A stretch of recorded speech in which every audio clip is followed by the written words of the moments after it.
World premiere. I love to sit on the edge of a lake. I don't necessarily want to catch fish. I just want to sit there in the nature and the sunshine and enjoy. Maybe my grandkids are running around.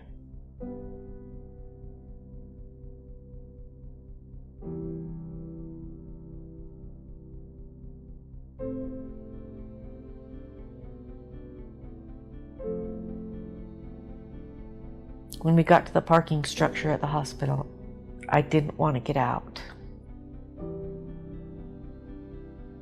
I was terrified.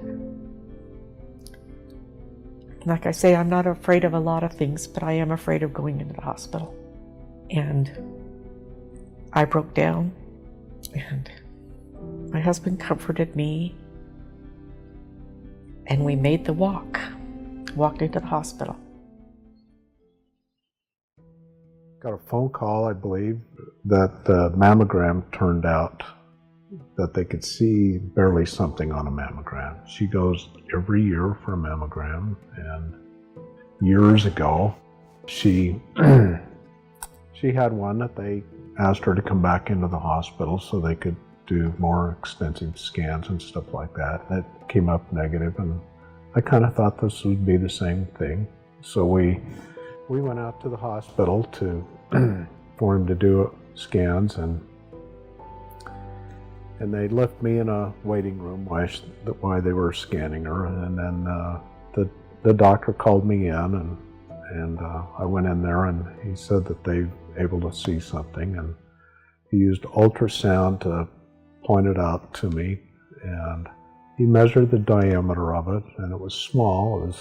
He was saying it was just a little over a centimeter, and I thought, well, good, we caught this really early, and survival rate is really good when you catch cancer early. It doesn't matter what kind of cancer it is. So I felt pretty good about it. I was still shocked when you hear the word cancer. The doctor was positive. I think he's seen enough of these through the ultrasound. He could tell that this just wasn't going to be a benign cancer. This was going to be the real thing. And I was shocking for me. I wasn't expecting this. When I first met Karen, she was like a lot of women who come to see me with this diagnosis of breast cancer, where you really just want to know what the next step is. What else do I have to do? What's going to happen? And so when we talked about all of the options for her, she really felt like a lumpectomy would work well for her, which I agreed with because she had a small tumor and it had already been localized after biopsy with this Savvy Scout device. At the time of surgery, everything went very smoothly. So she just came in for her operation, came to the operating room, everything went very smoothly in the localization of that area in her breast, and it was completely excised really with the first time. I don't know when they'll determine if I have to do chemo. I don't know if the tumor board made those recommendations. I'll find out from Dr. Reading today. I don't know if the oncologist makes those recommendations. The reason I hope that I don't have to have chemo is because I took my dad to every chemo treatment that he had, and I saw the effects of chemo on his life and his quality of life, and that it may or may not have extended his life.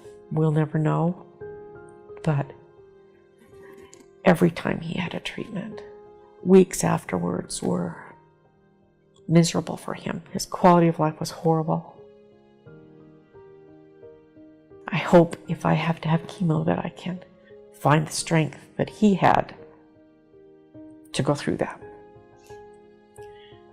I wake up weeping. I wake up with anxiety. And I just have to tell myself, this is a bad day. We all have bad days, whether we have cancer or whether we have a job that we hate. And you just have to get through it. I knew my family would be behind me all the way, and they are. They are so behind me, and I feel the strength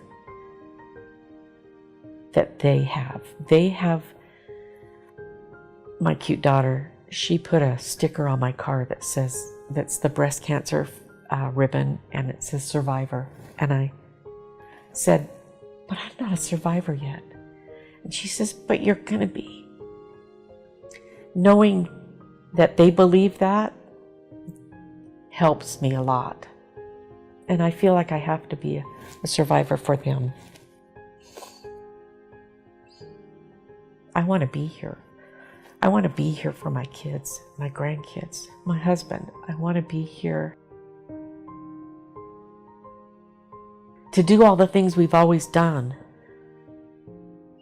and be healthy.